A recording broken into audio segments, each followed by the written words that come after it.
Hi everyone! Today is Sunday, so pumunta kami dito ng anak ko sa SM para magbayad ng kuryente. Kaso yung nadatnan namin ay super haba ng pila, guys. So yan. Maghihintay sana kami kaso baka anong oras na kami matapos dito, guys. So yan. Lumabas nga kami dyan, guys, ng SM kasi pupunta kami sa bonus, guys, at mamimili kami ng mga notebook. Ayan, guys, super haba pa ng pila kasi. So yan, nandito na nga kami sa bonus, guys, at ayan, may nakikita kayong maraming mga gamit dito sa mga pabahay, pang school. So yan, pupunta tayo sa mga notebook, guys. Ayan, mga sale sila ngayon, guys, dahil maaga pa ako mamimili para makahanap tayo ng mga iba-ibang kulay na notebook.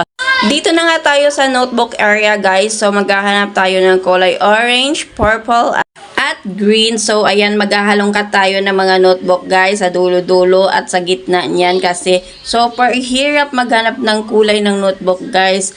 At buti na lang maaga ako pumunta dito, guys, kasi kompleto pa yung mga kulay ng notebook dito. At ayan, nakompleto ko na nga lahat ng mga notebook yan, guys. So ayan.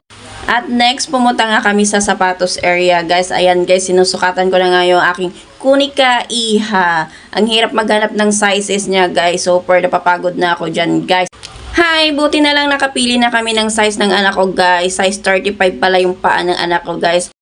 Ang bilis pala humaba ng paa ng anak ko, guys. Dati yung binilan ko siya, grade 2 pa lang siya, is 32 size na yung paa niya. Sas ngayon, 35 na siya. Ayan, guys, pumunta nga ako sa counter niyan, guys. So, yan, magbabayad na nga tayo ng ating mga pinamili, guys.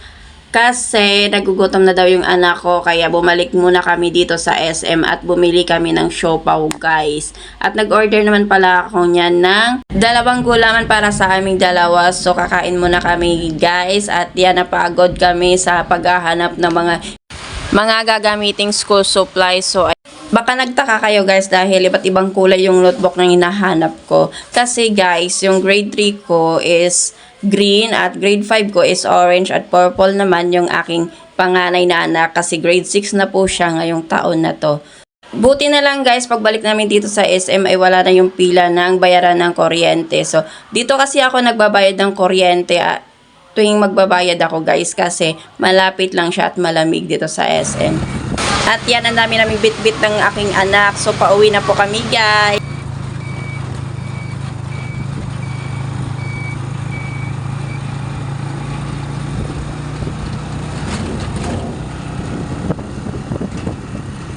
At yan, nandito na po kami sa aming bahay, guys. Ayan na po yung aming mga pinamili for today's video.